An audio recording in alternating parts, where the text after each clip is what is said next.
Trump est élu, voici venu l'âge d'or des États-Unis et promis, dès demain, ChatGPT pourra vous soigner du cancer. Une petite prise de sang, un petit vaccin, et vous êtes immunisé avant même que la moindre tumeur se soit déclarée. Merci Donald. Voilà ici une promesse du projet Stargate à laquelle même les détracteurs les plus forcenés de l'IA ne resteront pas insensibles. Le projet Stargate, c'est le nouveau plan d'investissement dévoilé le lendemain de son investiture par Donald Trump, en coopération avec Sam Altman, le PDG d'OpenAI, la société éditrice de ChatGPT, et Larry Ellison, le patron de la boîte de tech Oracle. Un investissement de 500 milliards de dollars, oui, 500 milliards de dollars sur 4 ans, pour renforcer l'armement technologique des Américains en matière d'intelligence artificielle. Entendez par là la création d'immenses data centers et autres infrastructures de traitement de données permettant d'assouvir l'appétit toujours plus grand des intelligences artificielles en capacité de traitement. 500 milliards, c'est pas une bagatelle, faut le financer, et Trump n'a évidemment pas parlé d'argent public. Alors, d'où vient le fric ?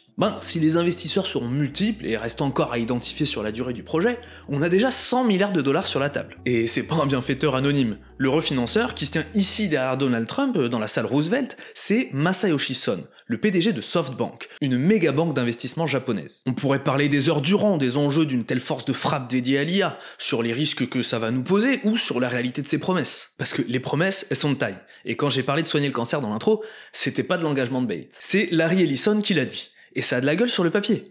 Dès l'apparition d'une tumeur, on aurait, selon le patron d'Oracle, des petits fragments d'ADN cancérogènes qui circuleraient déjà dans le sang. L'IA, contrairement à nous, serait capable de le repérer, de coder un vaccin ARN correspondant, puis de l'injecter au patient. Une prévention ultra précoce en seulement 48 heures. Je suis pas médecin, donc je sais pas vous dire si ça a une réalité tangible, mais la promesse fait quand même rêver. Après, c'est peut-être Ellison et Altman qui font de l'engagement de bait, même sûrement. Mais celui dont j'ai envie de vous parler aujourd'hui, c'est le plus discret des trois. Celui-là, Masayoshi Son. Masayoshi Son, c'est pas simplement un uluberlu de milliardaire comme les autres. Cet homme est au cœur d'une révolution qui s'exporte actuellement aux États-Unis depuis le Japon, celle d'une structure bien particulière, les Keiretsu. Masa est en effet l'une des têtes de l'hydre de l'empire méga-banquier nippon, où une poignée de conglomérats surpuissants contrôle l'entièreté du pays. Ces conglomérats sont généralement composés d'une méga-banque à la tête, qui contrôle ensuite un nombre immense de grandes entreprises aux activités extrêmement variées. Et quand je dis variées, je pense qu'il faut illustrer pour que vous réalisiez bien. Vous avez peut-être remarqué que quand on dit qu'on achète une Mitsubishi, ça peut être une moto ou une voiture, mais ça peut aussi être un avion de chasse, un navire marchand, des sondes spatiales, des lanceurs de fusées. Ça fait déjà pas mal de choses qu'on peut appeler Mitsubishi. Sauf que Mitsubishi, c'est aussi des climatiseurs d'intérieur, des panneaux photovoltaïques, des machines industrielles, des produits chimiques et phytosanitaires. C'est aussi eux, par exemple, qui exploitent le métro de Dubaï conjointement avec la SNCF. Oui, on vit dans ce monde-là. Mitsubishi, c'est aussi les appareils photo Nikon, la célèbre bière japonaise Kirin, ou encore les convenience stores Lawson. Bref, vous avez compris, c'est un groupe immense, qui couvre tout un tas de secteurs industriels, financiers, de services, un peu comme si en France, Alstom, Vivendi et LVMH faisaient partie d'un même groupe dominé par la Société Générale.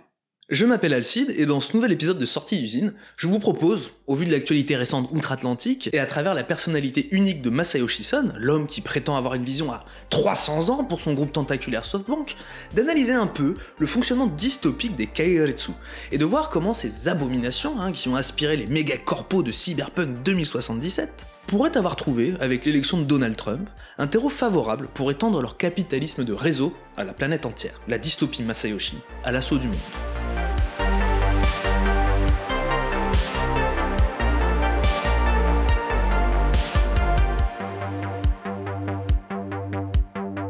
Nous sommes en 1980, dans un minuscule bureau, perdu dans un immeuble miteux de la toujours plus dévorante mégalopole de Tokyo.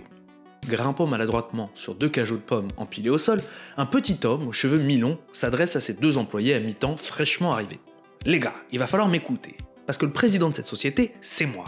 Et je vous le dis, dans 5 ans, nous générerons 75 millions de dollars de ventes. Nous fournirons plus de 1000 clients et nous serons les numéros 1 de la distribution de logiciels pour ordinateurs. » Les 2 nouvelles recrues restent bouche bée, se regardent. C'est qui ce narvalo ? On peut les comprendre. Qui aurait envie de se lancer dans une aventure pareille avec un minot de 24 ans, fraîchement revenu des States, avec un ego visiblement plus haut que 2 cajots de pommes ? Cette histoire de début très romantique, c'est celle que raconte lui-même Masayoshi Son au sujet de la fondation de SoftBank, un groupe qui génère, 40 ans plus tard, 10 millions de yens de chiffre d'affaires par an, soit environ 7 milliards de dollars. Oui, c'est toujours un peu plus impressionnant en yen. Masayoshi Son naît en 1957 à Tosu, au Japon, sous le nom Masayoshi Yasumoto. Malgré ce nom typiquement japonais, la famille Yasumoto s'appelle en réalité la famille Son, et fait partie de la communauté des Tsainichi, les descendants des immigrés coréens étant venus s'installer au pays du soleil levant durant l'occupation de leur pays par ce dernier. En particulier, les Tsainichi sont ceux qui ne sont pas repartis après la fin de la colonisation. Tsainichi signifie littéralement au Japon, Tsai signifiant se situer, et Nichi, le soleil, faisant référence au premier kanji de Nihon, le Japon, en japonais.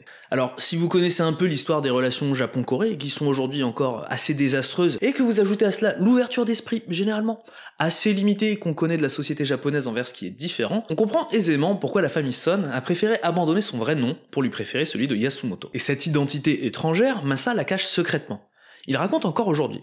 À l'école, tout le monde pensait que j'étais un japonais comme les autres, mais au fond de moi, je connaissais la vérité, que j'avais la nationalité coréenne, que mon nom était Son, et c'était une véritable lutte interne pour moi. Si la famille Son s'en sort, dans cet environnement pas très favorable aux étrangers, c'est grâce aux activités plus ou moins sombres du père, Mitsunori, de son vrai nom Samyeon. Celui-ci tient des commerces illégaux de saké, des pachinko, vend des cochons, verse dans les prêts et les dettes risquées, bref, pratique tout un tas d'activités pas très éthiques pour maintenir la famille à flot. C'est quelques années plus tard, au lycée, que Masayoshi, toujours perturbé par ses doutes sur son identité, décide de partir quelques semaines aux États-Unis, à l'université de Berkeley, en Californie. Il y découvre un monde ouvert, multiculturel et multiracial, où ses questionnements sur sa citoyenneté coréenne lui semblent soudain fort futiles. De retour au Japon, il convainc ses parents de le laisser abandonner, à seulement 16 ans, ses études japonaises pour partir étudier à Berkeley.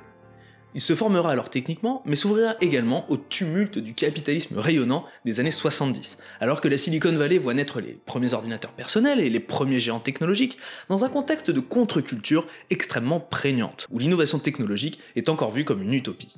Fort de cette expérience, Masa rentre au Japon, où il abandonne définitivement le patronyme de Yasumoto pour arborer fièrement son identité coréenne et reprendre le nom de Masayoshi Son. À 24 ans, il est remonté à bloc et bien déterminé à fonder sa propre entreprise technologique, SoftBank. Il est alors un produit du rêve entrepreneurial californien, prêt à révolutionner le monde et à faire tomber les vieux souverains du Japon, ceux-là même qui lui avaient fait avoir honte de son identité coréenne. C'est pour ça que ce jour-là de 1981, dans son bureau miteux, Masa se hisse sur ses 2 cajots de pommes, pour hurler au complexe industriel japonais qu'il s'apprête à les disrupter violemment. « Tenez-vous prêts, cher Keiretsu, le nouveau monde arrive !» Le vent souffle sur les plaines de l'archipel, Masa jette un dernier regard sur sa femme, son fils et ses cajots de pommes. Quelle belle histoire, n'est-ce pas ? Mais alors, comment ce Che Guevara libéral, ce Karl Marx de la Silicon Valley, ce Cohn-Bendit, en fait, c'est déjà un oxymore.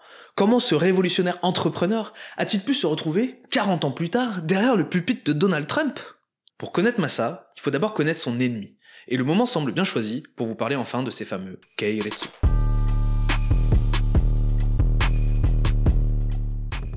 Le mot Keiretsu, composé des 2 kanji Kei, le système, et Retsu, la corde ou la ligne, signifie littéralement une série, une gamme, dans le sens une suite de choses qui fonctionnent ensemble. Mais pour vraiment comprendre ce qu'un Keiretsu, il faut revenir à la Seconde Guerre mondiale, et à une autre expression japonaise, les Tsaibatsu, l'entité qui précéda les Keiretsu.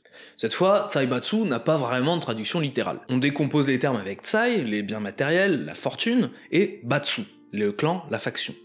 Ça veut dire ce que ça veut dire, hein, le club des riches. En gros, les Tsaibatsu sont un modèle de gouvernance économique qui se trouve dans le prolongement du Japon féodal dans l'ère industrielle. Avec un léger plot twist, vous allez voir. On se trouve dans l'ère Meiji, qui débute à partir de 1868 avec la chute du shogunat et de son système de dictature militaire. Ce dernier a en effet été fortement affaibli par l'accumulation de famines, de guerres et de mouvements sociaux. Bon, et en vrai c'est surtout le résultat d'opérations de déstabilisation menées par les Occidentaux, en premier lieu desquels les Américains, qui forcent pour que le pays s'ouvre au commerce en gros. Oui, nous les Occidentaux, on n'est jamais très loin des bonnes histoires de chute de régime. Face à toutes ces difficultés et dans un contexte de quasi-guerre civile, le shogunat abdique et rend ses très anciens pouvoirs à l'empereur, rendu populaire par son opposition frontale au traité signé par le shogun avec les Américains. Oui, à l'empereur. Parce que pendant tout le temps du shogunat, qui est en quelque sorte une dictature militaire établie depuis le XIIe siècle, il y a toujours un empereur au Japon, sans pouvoir particulier. C'est un peu leur Elisabeth II à eux. Genre, il peut s'opposer publiquement à des traités avec les States, mais après, les traités, ils sont quand même signés. C'est un peu comme le référendum de 2025, ou les législatives de 2024, peut avoir le nom ou la gauche en tête, et puis après le shogun dit vu et sans tape. Sauf que contrairement à nous, pour l'instant, ça va changer au Japon. À l'abdication du shogun, l'empereur Meiji, Mutsuhito de son nom civil, et qui vient à peine de succéder à son père, se retrouve soudain avec la tâche d'assurer la gestion du pays post-chute du shogunat. Il a alors les pleins pouvoirs et l'opportunité de remplacer le féodalisme par un système impérial. Âgé de seulement 15 ans, Meiji entreprend alors une série de décisions qui vont transformer totalement l'archipel. D'abord, il décide de complètement ouvrir les frontières aux Américains après des siècles d'isolement et accueille à bras ouverts les nouveautés technologiques et les méthodes de production de la révolution industrielle, laquelle trouve un terreau favorable pour s'importer. Oui, c'était le Papa Komei qui s'opposait au traité, hein. Et oui, je sais aussi que c'est exactement pour qu'il fasse pas ça qu'on lui a donné le pouvoir, l'empereur. Mais là aussi, c'est un peu comme nous qui avons voté Macron contre Le Pen en espérant éviter que ça parle de submersion migratoire à la tête de l'État. Et je vous rappelle qu'on a voté 2 fois pour ça. L'empereur Mutsuhito va en effet lancer la création d'infrastructures de chemins de fer, de ports, et entreprend la modernisation de l'agriculture sur tout le territoire.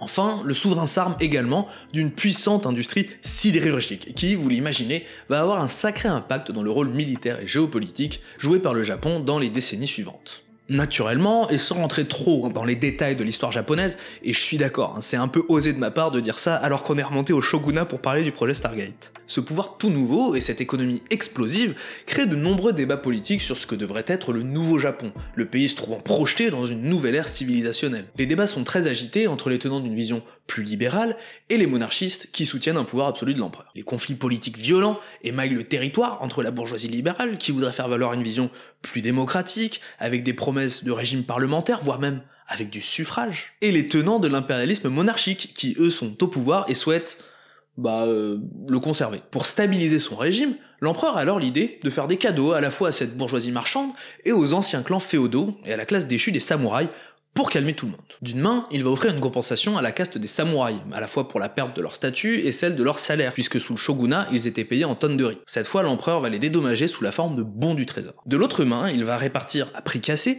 les petites industries saisies au shogunat aux castes bourgeoises et marchandes des grandes villes. On a donc d'un côté des samouraïs déclassés qui vont pouvoir utiliser du capital compensatoire en monnaie pour se lancer dans les business porteurs du moment, tandis que de l'autre côté, les old money de la bourgeoisie libérale vont transformer tous ces business avec les apports technologiques venus d'Occident. Évidemment, tout ça est très organisé de manière stratégique. L'Empire encourage ces pratiques, délègue même certaines tâches qui relèvent généralement du rôle de l'État à ces conglomérats en cours de formation, et mène carrément des guerres dans la région à des nations asiatiques plus faibles pour assurer un afflux de ressources, de main-d'œuvre et soutenir la demande en produits manufacturés. Vous sentez tous ces investissements, ces bons du trésor, ces prêts, ça nécessite des organismes qui vont pouvoir gérer tout ça. Et dès le début, le gouvernement Meiji souhaite que ça se fasse dans le privé. Alors, l'un de ces tsaibatsu émergents, un groupe appelé Mitsui, va même être chargé de créer la nouvelle monnaie du pays et de former une banque nationale. Car oui, voilà au final la définition des tsaibatsu. Des normes complexes, industrielles ou financiers, aux activités diverses et variées développées au gré des opportunités, et surtout des activités essentielles attribuées stratégiquement par le pouvoir à des familles anciennes de différentes classes du pays. Des conglomérats généralement centrés autour d'une banque massive pour soutenir les investissements et sponsorisés par une politique impériale intimement liée à ces organisations et surtout impliquée dans leur croissance. Une réinterprétation à la japonaise des grosses entreprises industrielles qui se développent en même temps à d'autres endroits du globe et en particulier dans le monde occidental sous la forme de ce qu'on appelle des holdings. La principale différence avec ces holdings, qui sont généralement des montages financiers visant à asseoir un organe investisseur à la tête de multiples entreprises d'un même secteur et d'en assurer ensuite une direction stratégique commune, c'est que les tsaibatsu ont une cohérence sectorielle beaucoup plus faible. Par exemple, une holding comme LVMH va posséder des participations majoritaires dans des entreprises du secteur du luxe, qui se déclinent par exemple dans l'habillement avec Louis Vuitton, du champagne comme Moet, de la parfumerie comme Guerlain, bref, que des choses de luxe qui profitent donc à l'image de marque du groupe. Vivendi va rassembler des groupes de divertissement comme Canal+ ou Activision, Dassault fait plutôt de l'industriel lourd comme des avions ou des logiciels de conception. C'est diversifié, mais l'assemblage est justifié par des pratiques opérationnelles et des synergies. Dans le cas des tsaibatsu, d'abord, on a systématiquement une banque ou un fonds d'investissement au milieu de l'édifice. Ensuite, cet aspect familial qu'on peut retrouver dans certaines holdings occidentales est beaucoup plus prégnant. On hérite littéralement de l'entreprise. Et puis surtout, on a vraiment tout et n'importe quoi dedans, hein. Dans l'intro, je vous donnais l'exemple de Mitsubishi qui fait partie des Big Four tsaibatsu. Typiquement, son fondateur, Yataro Iwasaki, c'est un ronin entrepreneur qui faisait du commerce pour le clan Yamauchi. Le type a profité de la dissolution des clans du shogunat pour prendre le contrôle de plus ou moins tous les business de sa faction et ainsi fonder Tsukumo Shokai, renommé quelques années plus tard Mitsubishi Shokai. Un groupe qui se retrouve rapidement à gérer des mines, fabriquer des bateaux et très vite faire de la finance. Les trois autres Big Four ne sont pas vraiment différents. Pour Mitsui, on parle d'un clan de banquiers héréditaires, en exercice depuis le XVIIe siècle, et qui savent bien profiter de l'ère Meiji pour acquérir toute une ribambelle d'industries. Ils vont obtenir le monopole du charbon, mais aussi la production et le commerce du textile, les produits chimiques, phytosanitaires, et même l'industrie lourde. Un scénario qu'on retrouve aussi chez Sumitomi, un groupe financier lui aussi issu, surprise, d'une famille marchande, qui va se diversifier dans l'exploitation forestière, la chimie, la production de matériaux de construction comme le verre et le ciment, la construction navale et l'armement, avec évidemment une méga banque au centre de l'édifice. Et si vous ne croyez pas à l'histoire des bons du trésor qui permettent de devenir entrepreneur, sachez que le dernier des Big Four, le Zaibatsu Yasuda, a été fondé par un ancien samouraï qui a créé un fonds financier grâce justement à ces bons du trésor. Ce conglomérat fait un peu plus figure d'exception puisqu'il est un peu moins diversifié que les trois autres et est plus centré sur des activités bancaires et d'assurance. Je vais m'arrêter là pour la description des plus petites Zaibatsu, vous avez capté, et on pourrait désormais résumer les Zaibatsu à ce schéma. Un empire banquier qui contrôle l'ensemble du complexe manufacturier grâce à des cadeaux stratégiquement attribués par le gouvernement Meiji à la classe des samouraïs déchus et à la bourgeoisie agitée pour stabiliser son pouvoir. Et ce qu'il faut bien noter ici, c'est la dernière particularité, et peut-être la plus importante, des Zaibatsu. Contrairement à du capitalisme libéral à l'américaine, ici le capitalisme est dirigé. Le gouvernement Meiji, qui a permis à ces conglomérats de se créer, suit minutieusement leurs investissements et leurs prises de décision.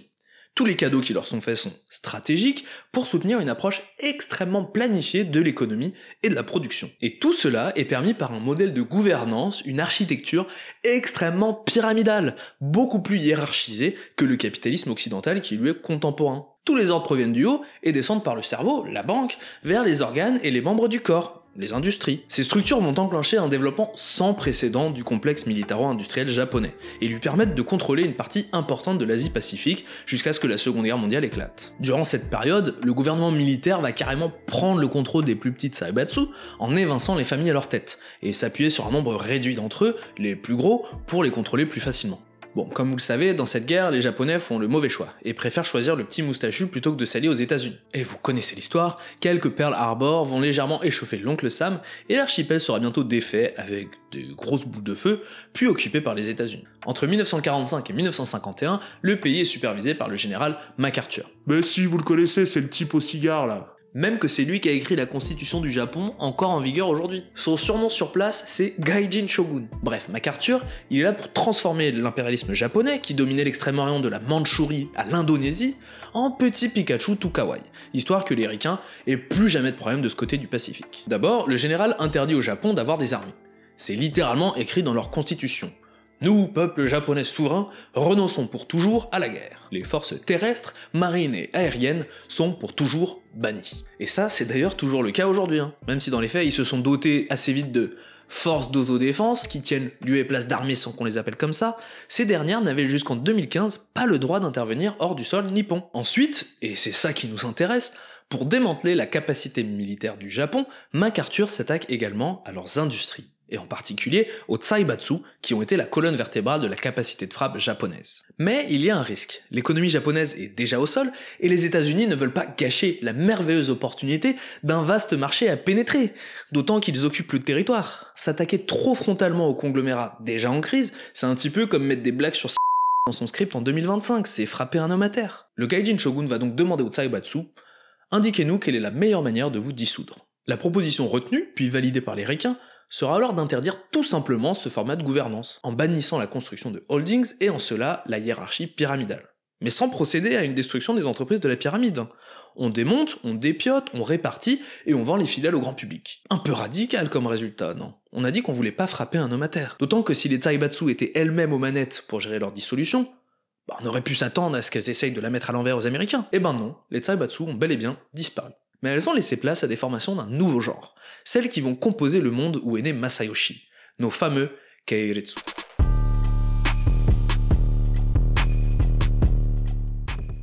Après la dissolution des Zaibatsu, et en particulier des Big Four, je le rappelle Mitsubishi, Sumitomo, Mitsui et Yasuda, le paysage va radicalement changer avec l'apparition d'une nouvelle génération de conglomérats, les Keiretsu. Avant que je vous explique comment se structurent ces nouvelles entités, je voudrais vous donner quelques chiffres. On a d'abord Mitsubishi Group, 3 trilliards de dollars d'assets en 2023, SMBC Group, 2 trilliards de dollars d'assets, et Mizuho Group, 2 trilliards de dollars d'assets. Pour référence, le PIB du Japon en 2023 c'était 4 trilliards de dollars. Et la plus grosse banque américaine, JP Morgan, est pointe à 3,7 trilliards. Mais attendez une seconde, le plus gros Keiretsu, c'est le Mitsubishi Group, Mitsubishi, genre Mitsubishi le Zaibatsu? Bon, il y en aura un qui aura résisté à MacArthur, un too big to fail comme on dit. Au moins les deux autres, c'est nouveau, non? SMBC, ça veut dire Sumitomo Mitsui Banking Corporation. Genre Sumitomo. Et Mitsui, genre Mitsui. Même Mitsuo, ça, au moins, ça nous rappelle rien, Mitsuo. C'est nouveau, ça, Mitsuo. Ah oui, Mitsuo, c'est le Keiretsu qui s'est formé autour de la Fuji Bank. Ça, on connaît pas la Fuji Bank. Ah si, c'était la banque du Zaibatsu Yasuda. Bon, arrêtons les blagues, vous avez bien compris que les Keiretsu d'aujourd'hui sont simplement la continuation sous une autre forme des Zaibatsu qui s'étaient gentiment autodissous sur demande du Gaijin Shogun. En fait, dès le départ des forces d'occupation, le gouvernement japonais tout fraîchement nommé simplifie un certain nombre de lois contraignantes qui permettent timidement aux banques centrales des Zaibatsu de se réimposer au cœur des systèmes de production. Mais la législation reste partiellement en vigueur pour empêcher leur reconstitution comme avant la guerre. D'abord, pas de gouvernance ultra hiérarchisée et pyramidale, les holdings restant interdites jusque dans les années 90, et surtout plus de familles aristocratiques au pouvoir. Par ailleurs, le taux de part rachetable par une seule banque dans une industrie ne doit jamais dépasser les 5%. Pour éviter qu'elles reprennent le pilotage à l'ancienne. Alors, face à cela, pour pouvoir remettre la main sur les entreprises manufacturières en contournant la législation, les mégabanques vont opter pour un format assez unique. Elles vont laisser les industries se constituer en pyramide d'elles-mêmes via l'établissement de filiales dans un modèle proche du capitalisme américain, puis les contrôler quand même sans holding, à l'aide d'un système qu'on appelle de participation croisée. Elles vont commencer par prêter beaucoup d'argent à des industries choisies, à leur débloquer des finances et à en acheter des parts, mais tout en incitant très fortement les différentes industries dans lesquelles elles ont investi à elles-mêmes investir ou créer des partenariats avec les autres industries du groupe. Les entreprises du Keiretsu s'achètent entre elles sans jamais dépasser les 5% à chaque fois, mais en créant un réseau très solide et unifié qui certes décentralise le pouvoir, mais crée une dépendance cumulée entre chaque maillon du réseau à la banque d'investissement. Si chaque entreprise dépend un peu des investissements de la banque, et un peu des autres entreprises qui dépendent aussi un peu de la banque, et un peu des autres entreprises, ça fait une addition de un peu et de un peu qui devient 100%, et à ce moment-là, il est très difficile de retourner sa veste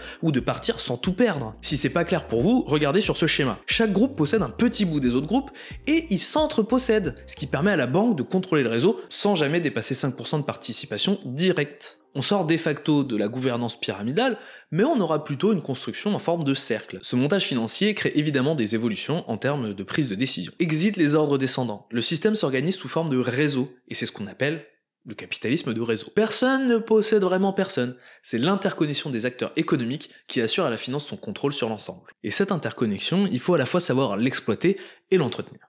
Pour cela, les mégabanques des Keiretsu vont réaliser un certain nombre d'opérations assez business. Ils vont fournir à peu de frais du conseil en finance aux entreprises du groupe, recommander des directeurs et des CEO s'il y a des besoins de recrutement, soutenir les industries en difficulté pour créer un sentiment de sécurité au sein du réseau, et même faire la promotion de certains produits aux employés du groupe. Tenez, un exemple assez frappant. Dans les années 70, le constructeur automobile Mazda est au bord de la faillite, et la Fuji Bank encourage alors tous les salariés de toutes les entreprises du Mitsuo Keiretsu à acheter des véhicules Mazda, incitation financière à la clé. Et ça marche, la société peut se relever. Par ailleurs, en plus de réunir secrètement les patrons des entreprises du Keiretsu tous les mois, les mégabanques vont entretenir un sentiment d'appartenance extrêmement fort au sein de l'ensemble des salariés en les cueillant au berceau via les Shinsotsu Ikkatsusai. C'est-à-dire que les recruteurs des Keiretsu vont se pointer dans les universités et embaucher littéralement en one-shot des promos entières d'étudiants et leur proposer tout simplement des CDI à vie. Le but derrière cela est de limiter au maximum la mobilité des travailleurs, si ce n'est au sein des entreprises du groupe. De la même manière, les différentes sociétés vont être très fortement incitées à travailler avec les autres entités du groupe plutôt qu'avec des concurrents, à l'opposé du capitalisme libéral, incitant à faire des appels d'offres et à chercher les meilleurs deals. Bref, le Keiretsu, c'est un clan, un système féodal, où les affaires se font d'abord parce qu'on connaît quelqu'un, parce qu'on a un copain, parce qu'on a le même chef ou parce qu'on a le même logo Mitsubishi tatoué sur le torse. Le capitalisme de réseau est certes un modèle financier d'investissement croisé, mais c'est surtout un modèle de gouvernance, une manière d'envisager la production qui repose d'abord sur la création d'unions et de loyauté. Les décisions se prennent avant tout pour des questions personnelles et d'entraide tribale. Le système est fermé et verrouillé, et j'en veux pour preuve la longévité des Big Four. Vous imaginez donc le décalage quand débarque Masayoshi Son, fraîchement revenu de Californie, des rêves d'entrepreneuriat plein la tête, et le capitalisme libéral dans les poches. D'autant que Masa a enfin accepté qu'il est coréen, pas japonais, qu'il s'appelle Son et qu'il n'est pas du sérail. Il est alors en apparence un homme insoluble dans le Keiretsu. Et s'il n'est pas capable de s'intégrer au système, Masa est bien déterminé à le dynamiter.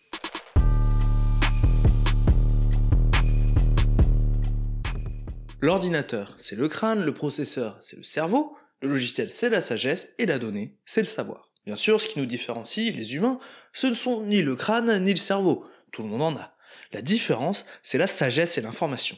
Et je veux être le numéro 1 de la distribution de sagesse au Japon. Masayoshi est donc toujours debout sur ses 2 cajots de pommes lorsqu'il entend la porte du bureau claquer, ses 2 nouvelles recrues définitivement parties. Et il est bien seul, le petit coréen revenu de Californie, un véritable nain économique au milieu des géants séculaires des Keiretsu. Mais Masayoshi a une vision. L'ordinateur personnel, dont la production balbutie dans la Silicon Valley, avec notamment la sortie du IBM PC en 1980, va d'après lui bientôt conquérir le monde entier. Et sa stratégie à lui, c'est de se positionner immédiatement en distributeur de logiciels. En gros, Masayoshi achète des licences aux éditeurs américains et les revend aux détaillants japonais aux magasins d'informatique. Ouais, à l'époque, pour installer du Microsoft, de l'Apple ou de l'IBM sur sa machine, ça se faisait via des disquettes, fallait se les procurer et savoir s'en servir. Et à ce moment-là, le marché a vraiment un trou, car il n'est ni vraiment ouvert du côté des constructeurs informatiques, les big tech émergents, qui cherchent plutôt à lier leurs produits software avec leurs machines hardware, ni du côté japonais, où les méga entreprises des Keiretsu traditionnelles, bien que soudées et influentes, ont au début des années 80 une capacité moindre à identifier et intégrer les innovations techniques. Le tournant du numérique n'a tout simplement pas été amorcé dans l'archipel, et c'est bien là que Masa va se glisser. En se positionnant comme distributeur auprès de ces réseaux, Masa s'infiltre parfaitement dans le trou. Il fait le lien entre les filiales d'approvisionnement des Keiretsu et les constructeurs américains. Un défi à la fois technique dans un milieu très innovant, demandant des compétences spécifiques, mais surtout commercial, en manœuvrant de chaque côté des mastodontes. Les gros business ne connaissaient rien aux ordinateurs, ils n'étaient même pas intéressés. Je me suis dit oui, je pourrais lancer ma société de logiciels. Mais même si je faisais de bons logiciels, qui irait convaincre les clients de les acheter? J'ai regardé autour de moi, et j'ai vu personne. Alors je me suis dit, si personne le fait, je n'ai qu'à le faire. SoftBank, littéralement la banque de logiciels, de software, va ainsi être lancée, et connaître un succès immédiat dès la première année. Au bout d'1 an, ils approvisionnent 200 magasins. Au bout de 10 ans, 15 000. Nos 2 employés démissionnaires du début furent bientôt remplacés par des centaines de salariés-man. Et le champ d'action, toujours centré sur la distribution logicielle, élargi à la publication de presse spécialisée, l'intégration système, le routage électronique ou encore l'informatique en réseau. Voilà la situation où se trouve Masayoshi Son lorsqu'il donne cette interview de 1992, où il raconte son succès, l'histoire du cajot de pommes, se vante de son chiffre d'affaires en centaines de millions de dollars, bref, le tournant est bien enclenché. SoftBank a réussi à s'imposer dans le paysage japonais en tant qu'acteur spécialiste du numérique, maîtrisant chacun des échelons en dehors des produits hardware. En fait, Masa reconnaît déjà à cette époque qu'il pratique un développement de l'activité à mi-chemin entre l'entrepreneuriat tech de la Silicon Valley et les conglomérats des Keiretsu. Nous livrons la sagesse et la connaissance via des magazines, des logiciels, de la téléphonie, de l'intégration système, tous les types de médias. C'est pour ça qu'on vend 40 000 logiciels différents. Si tu regardes Toshiba, Matsushita ou Sony, ce ne sont pas des groupes qui vendent un seul produit. Ils font des frigos, des télés, des semi-conducteurs. Moi, je vais faire ça pour les ordi. Je vais vendre tout ce qui est imaginable, en dehors de l'ordi lui-même. Bon, je pense que vous avez capté, Masayoshi est en train de créer un empire technologique qui va continuer à être porté par l'emballement financier autour des produits numériques. Et comme les Keiretsu, il va chercher à créer un écosystème de contrôle en investissant un peu dans tout ce qui sort de terre. Qu'on soit d'accord, Masayoshi a réellement flairé un filon extrêmement porteur au bon moment. Et en plus, il cherche perpétuellement à se renouveler sans se reposer sur ses lauriers. Mais il faut voir aussi qu'il dispose de nombreux atouts conjoncturels. On se trouve alors à la fin de ce qu'on appelle le miracle économique japonais, qui fait suite aux efforts des Américains pour relancer la production du pays après la ruine de la Seconde Guerre mondiale. En particulier, les Ricains ont passé un accord financier et monétaire en 1949, le plan Dodge, qui vise à réguler l'inflation et à limiter l'impression de monnaie.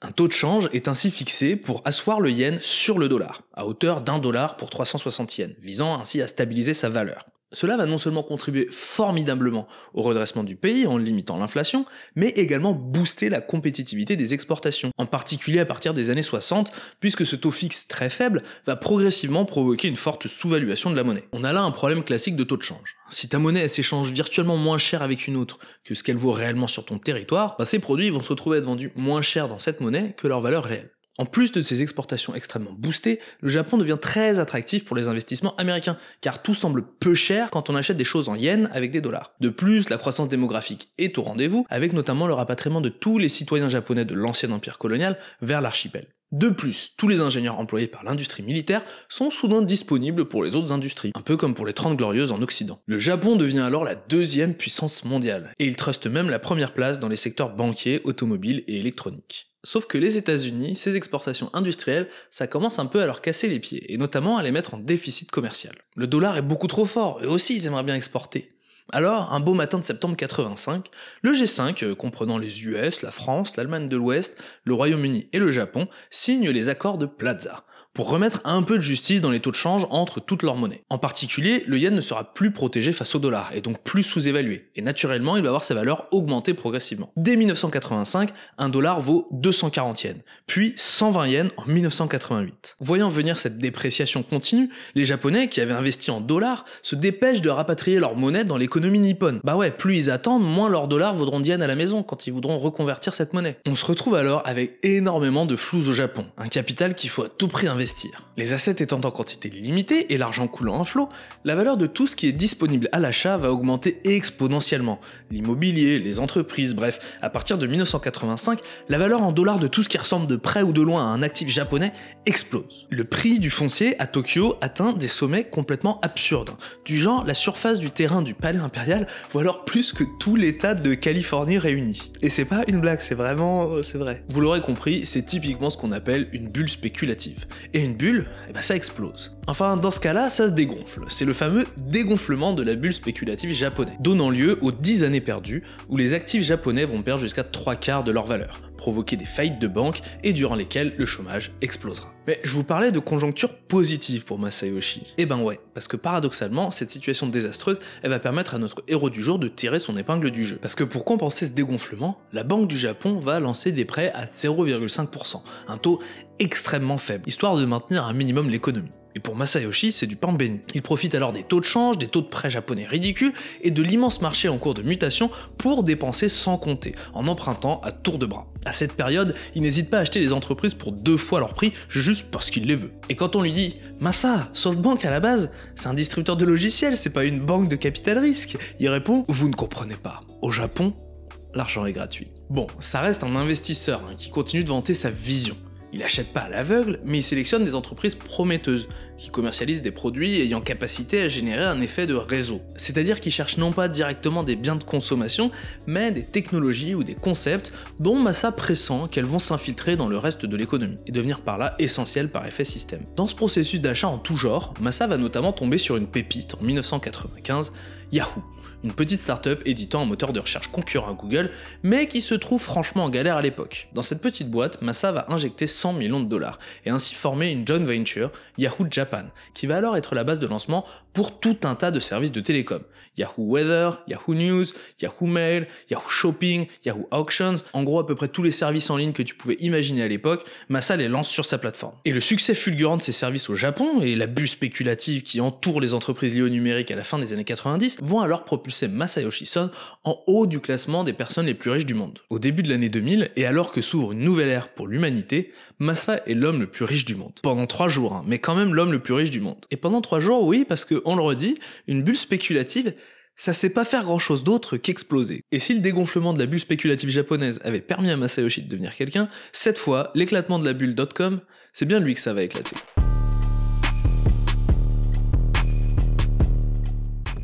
Le prophète Masa dit « Au Japon, l'argent est gratuit ». Jupiter lui répond « Il n'y a pas d'argent magique ». En mars 2000, la bulle spéculative Internet, alimentée depuis 5 ans par des taux de prêt extrêmement faibles et par des investissements massifs dans les nouvelles technologies, éclate. La valeur de SoftBank et de la plupart de ses produits est divisée par 100. Masayoshi, après être devenu l'homme le plus riche du monde, gagne alors un nouveau titre, celui de l'homme ayant perdu le plus d'argent dans l'histoire de l'humanité. En quelques mois, il perd 70 milliards de dollars, un record. Mais Masayoshi garde son sang-froid.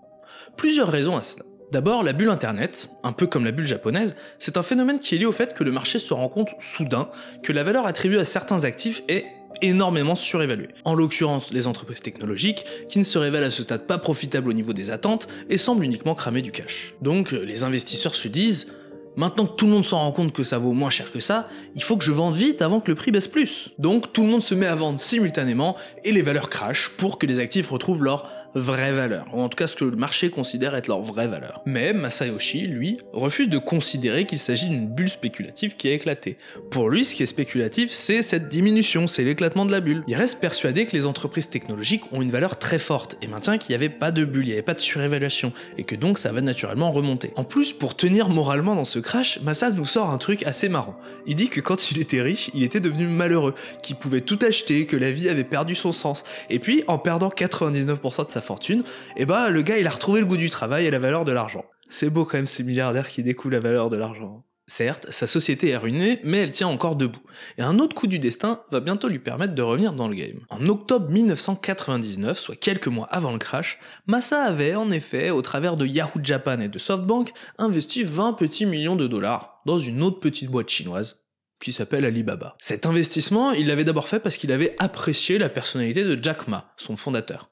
Et comme vous l'avez probablement compris, cette plateforme de e-commerce va rapidement connaître un succès post-bulle phénoménal qui va transformer ces 20 petits millions en dizaines de milliards de dollars et refaire de Masayoshi l'homme le plus riche du Japon. On peut dire que c'est un double self-made man. À partir de cet événement et sa fortune retrouvée, la stratégie de Masa d'investir dans tout ce qui est technologique de près ou de loin continue. Il va par exemple devenir l'opérateur téléphonique principal au pays du soleil levant en prenant le contrôle de Vodafone Japan en 2006, puis carrément je crois le 3e opérateur téléphonique mondial, base sur laquelle il va convaincre Steve Jobs de lui assurer, en échange d'un investissement financier sur la R&D et la mise en production, l'exclusivité de la distribution de l'iPhone sur le territoire nippon. Et ça, c'est encore un coup extrêmement téméraire. L'accord, il est passé avec Steve Jobs 2 ans avant la sortie du mythique smartphone d'Apple. C'est vraiment à cette période que SoftBank, qui n'a à ce moment-là plus rien d'un distributeur de logiciels, se transforme définitivement en un fonds d'investissement tentaculaire de la révolution numérique. Le groupe se structure progressivement comme un des keiretsu qu'il avait autrefois voulu défier. Des branches SB Management, SB North Star sont fondées pour contrôler des secteurs spécifiques, et Masa va même jusqu'à acquérir à 100% le constructeur de semi-conducteurs britannique ARM. Dans les années 90, Masayoshi criait à qui voulait l'entendre qu'il serait la sagesse, qui n'était intéressé ni par le crâne, ni par le cerveau, ni les ordinateurs, ni les processeurs. Désormais, il veut prendre le contrôle de l'ensemble de la chaîne de valeur, via des investissements croisés dans des entreprises manufacturières organisées autour d'une énorme banque. On a là la conversion totale de ce petit entrepreneur nippo-coréen fraîchement rendu de la Silicon Valley au capitalisme de réseau des keiretsu. Mais s'il a oublié ses rêves d'entrepreneuriat libéral, Masa n'a pas oublié la Silicon Valley. Fidèle à cette nouvelle approche, qui se base désormais sur les liens humains qu'il développe avec les patrons en recherche d'investissement, il va notamment jouer un coup désastreux dans WeWork, une entreprise dont on avait déjà parlé dans la vidéo sur Starbucks. Quand je dis qu'il s'intéresse plus qu'aux relations humaines pour prendre ses décisions, on en a un point presque caricatural. Le type ne lit plus les business plans, il parle juste avec les start-upers et lâche parfois des milliards parce qu'après 10 minutes de chat, il a aimé la gueule du type. Bon, honnêtement, je pense qu'il y a d'exagération dans les faits qui sont apportés, pour créer sa propre légende, mais il faut voir qu'on a le développement de cet aspect de plus en plus prépondérant, qui est typique du capitalisme de réseau. Ce sont d'abord les relations humaines, l'aspect clanique, la flatterie et les preuves de loyauté qui priment sur la rationalité économique de s'associer à tel ou tel acteur. C'est dans cette logique d'établissement d'un empire multiforme, qui s'étendrait bien au-delà des frontières du Japon, que Masayoshi lance en 2016 le Vision Fund.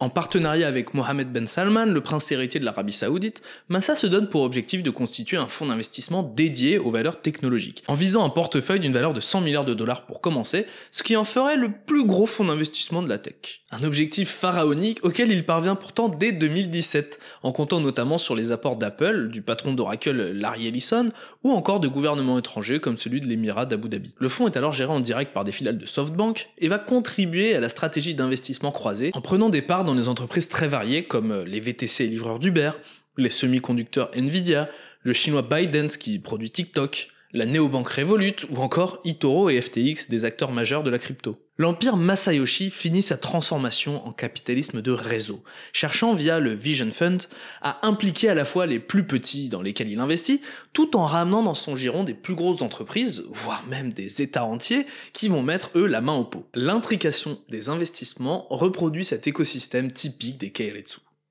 Et tout cela autour du Vision Fund, en référence à cette fameuse vision à 300 ans de Masayoshi Son, l'homme qui montait sur 2 cajots de pommes pour crier au système qu'il allait bien voir ce qu'il allait voir, avant de devenir lui-même un système. Aujourd'hui, c'est au monde entier que la dystopie Masayoshi crie qu'il va bien voir ce qu'il va voir. En 2025, Masayoshi mobilise donc ce réseau décentralisé pour s'imposer en partenaire de choix de Donald Trump, pour le lancement du projet Stargate que nous avons cité en ouverture. Et même s'il est aux côtés d'Ellison d'Oracle et de Sam Altman d'OpenAI, ne vous y trompez pas. Si vous avez suivi, Ellison est justement un des pourvoyeurs du Vision Fund. Et Sam Altman est un des plus grands bénéficiaires de Masayoshi, puisqu'OpenAI a bénéficié de longue date de ses investissements, avec encore pas plus tard que la semaine dernière, au moment où je tourne, 25 milliards d'investis dans le bébé. La dystopie Masayoshi a fait plus qu'insinuer son système de réseau dans les plus grosses valorisations boursières américaines. Elle a transformé le capitalisme libéral de la Silicon Valley en sentant encore une fois avant tout le monde le vent tourner. Car ce que Masayoshi a entrepris depuis l'explosion de la bulle .com, les autres s'y sont mis aussi. Il suffit de regarder la manière dont les entreprises tech ont essayé depuis 10 ans de se constituer eux-mêmes sous la forme de keiretsu. Amazon n'est plus un simple vendeur de livres en ligne. Ils sont devenus l'hébergeur de l'internet mondialisé et investissent maintenant dans les aspirateurs et la robotique. Google n'est plus un simple moteur de recherche, ils produisent des téléphones Motorola, des satellites et les robots de guerre de Boston Dynamics, revendus d'ailleurs récemment à SoftBank. Elon Musk s'acharne à la fois dans les voitures électriques, les fusées et a pris le contrôle de Twitter. Chacun est occupé à bâtir des empires technologiques, intriqués entre eux à la fois via les investissements de ces banques centrales du numérique, mais également au travers des technologies elles-mêmes dont ils dépendent tous. C'est la keiretsuisation des big tech. Et cette transformation japonisante qu'inspire SoftBank et son Vision Fund, elle s'importe d'abord par nécessité. Le capital se concentre et chacun comprend l'intérêt de posséder plusieurs maillons de la chaîne et donc de se constituer en réseau. Et c'est justement l'effet de réseau qui va ensuite perpétuer cette structure. Le système se féodalise et la loyauté et les relations humaines se mettent à primer sur le reste, en enfermant les entreprises dans une dépendance systémique. Masayoshi n'a pas détruit les keiretsu. Il les a modernisés. Ce néo-capitalisme de réseau, il semble aller encore plus loin depuis l'élection de Trump. Plusieurs signaux semblent indiquer que la régression s'est aggravée. En effet, la proximité grandissante avec les pouvoirs politiques de ces entreprises en réseau fait penser à un modèle ressemblant de plus en plus à celui des Zaibatsu, ces organes que nous avons décrits en large et en travers et qui avaient fait la puissance militaire de l'empire Meiji. Elon Musk en est probablement le symbole le plus flagrant. Mettant son empire technologique et médiatique au service de l'élection de Trump, le voilà désormais à la tête du programme Dodge, dans un curieux et ironique rappel au plan Dodge de 1949. Mais cette fois, Musk est plutôt chargé de démanteler l'appareil public et les responsabilités incombant normalement à la tête de l'État pour les distribuer au privé. Le parallèle avec les privatisations de l'ère Meiji est évident. Et comme il y a 150 ans, chacun veut sa part du gâteau. On retrouvera également l'abondamment cité retournement de veste magistral de Mark Zuckerberg, le patron de Meta, qui, pressentant que l'industrie américaine ne serait désormais plus dictée par le rationalisme libéral, mais par un féodalisme de réseau, a fait allégeance idéologique à Donald Trump en proclamant la supériorité du virilisme dans le monde de l'entreprise. Le projet Stargate est le plus symbolique de tous ces changements sinistres.